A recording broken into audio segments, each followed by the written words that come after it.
Alkisah, pada zaman dahulu kala, hiduplah seorang janda tua miskin bernama Maria Anastasia Koridoras. Janda tua itu tinggal bersama seorang anak laki-lakinya yang bernama Dwiki Gideon. Mereka tinggal di sebuah daerah bernama Canggu, Bali. Meski hidup miskin, Maria dan Dion tetap bersyukur sebab bagi keduanya masing-masing dari mereka adalah satu-satunya anggota keluarga yang dimiliki. Sejak kecil, Dion dikenal sebagai anak yang berbakti.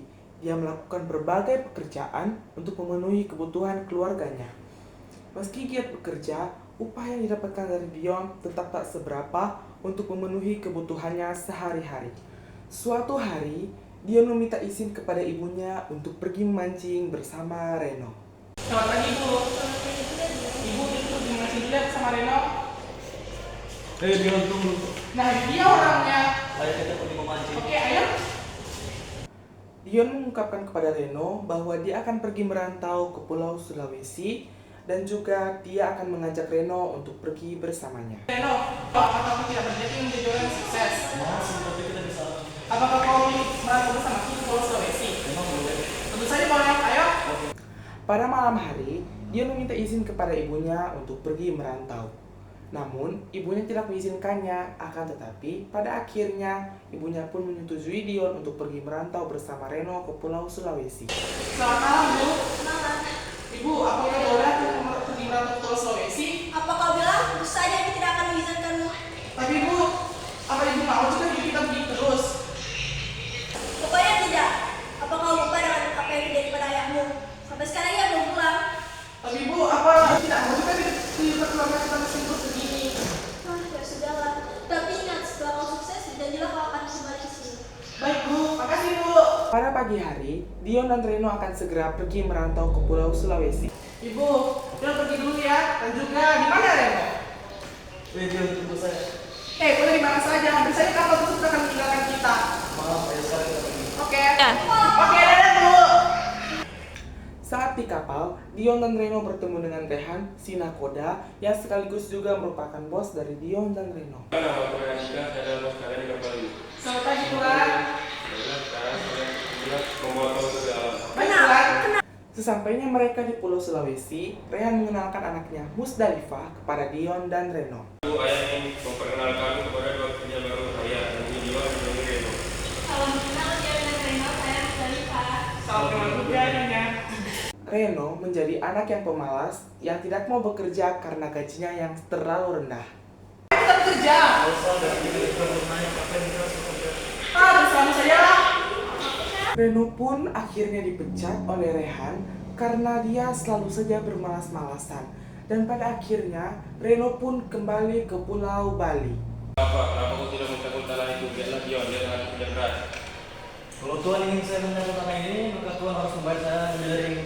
Jangan mulai membantah ya kau, sekarang kau saya pecat. Pecat aja akan kembali ke Pulau Bali. Ada izin waktu bisa diatur.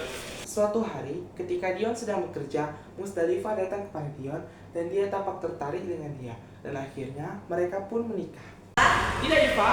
Beristirahatlah. Tunggu sebentar. Kenapa nggak tambah perhatian sekali ya kepada saya? Apakah memberikan 50% harta aku padamu? Apakah kau yakin? Kalau begitu, baiklah. Aku mau. Reno telah sampai di Pulau Bali dan mengabarkan kepada Celita bahwa Dion masih ada di sana untuk bekerja. Sudah pulang kemarin dia. Saya dimintakan ke dia masih di sana untuk melanjutkan pekerjaannya. Padahal saya berharap dia sudah pulang sekarang. Ya udah, saya pulang dulu tante. Rehan sang nakoda pergi lagi ke Pulau Bali untuk menjual dagangannya dan memberitahukan kepada Maria bahwa Dion akan pulang besok dan juga dia telah menikah dengan anaknya yang telah menjadi seorang saudagar yang kaya raya. Saya sudah sampai di Bali. Bagaimana kabarnya dia di sana, Pak Eka? Oh dia sudah menikah dengan anak saya dan menjadi saudagar yang kaya raya di sana. Oh, baguslah. By the way, kapan dia pulang? Besok dia akan kembali ke Bali. Oh, syukurlah. Kalau begitu, besok saya akan memasakkan makanan favoritnya. Terima kasih, Pak Eka, atas infonya. Oh iya, sama-sama Bu. Dion akhirnya sampai di kampung halamannya untuk bertemu dengan teman-temannya dulu. Namun, saat Maria, si ibu dari Dion tersebut menemui Dion, Musdalifah tampak kaget karena ibu mertuanya ternyata orang yang sangat miskin. Lalu Dion mengatakan bahwa dia bukanlah ibunya dan langsung menghina ibunya dan segera pergi dari pulau tersebut. Aku balik, tanah kelahiranku. Dia, akhirnya kau pulang. Dia siapa? Saya ibunya dia, kau pasti istrinya. Iya benar, tapi dia mengatakan bahwa ibunya orang kaya raya di Bali. Apa? Jangan kerja Ivan, dia bukan ibuku. Dia adalah seorang pengemis yang biasa pengemis di lantai. Kau ada benarnya juga dia tidak mungkin ibumu miskin dan bagus seperti ini. Dia, apakah kau tidak ingat denganku? Tentu saja tidak. Jangan memuji dirinya. Apakah kau berani aku? Aku yang sudah membesarkanmu dari kecil hingga sekarang. Jangan ikut menjadi ibu yang najis. Pergi dari sini, sepertinya kita telah tersesat ke pulau lain. Dion, teganya kau telah memperlakukan ibumu seperti ini. Di malam hari, ibu Dion yang sedang menangis berdoa kepada Tuhan untuk mendapatkan keadilan dan mengutuk anaknya tersebut menjadi batu. Dia bukan anakku, aku memaafkan kesalahannya. Tapi jika dia memang anakku, kutuklah dia menjadi batu. Kemudian, cuaca di Laut Selat Makassar tiba-tiba menjadi gelap dan badai telah tiba yang menggoyangkan kepala Dion dan ada sebuah tiang yang menimpa Musdalifah dan pada akhirnya Musdalifah mati tertimpa tiang kayu. Dion, kenapa langitnya menjadi mendung? Oh tidak, seperti hal buruk akan terjadi kepada kita. Semuanya cepatlah dan amankanlah diri kalian masing-masing ke dalam kapal. Dion, ada tiang yang akan menimpa, tolong! Tidak, Ivan! Kemudian, Dion merasa tubuhnya tiba-tiba menjadi kaku dan tidak bisa bergerak. Ternyata, Dion telah menjadi batu karena kutukan dari ibunya akibat Dion tidak mau mengakui bahwa wanita tersebut adalah ibunya. Kenapa tubuhku tiba-tiba kaku dan menjadi dan seperti membatu? Tidak, apakah ini karena aku tidak mengerti bahwa wanita tersebut adalah ibuku? Tuhan, tolong, ibu, maafkan aku. Tidak. Akhirnya, Dion pun berubah menjadi batu karena dikutuk oleh ibunya akibat Dion tidak mau mengakui bahwa Maria adalah ibunya. Dion pun berusaha untuk memohon ampun kepada ibunya melalui berdoa kepada Tuhan, tetapi semuanya sudah terlambat. Dikarenakan ibu Dion sangat kecewa sekali terhadap Dion. Cerita rakyat Malin Kundang mengajarkan kepada kita agar senantiasa mengingat orang tua yang telah membesarkan kita.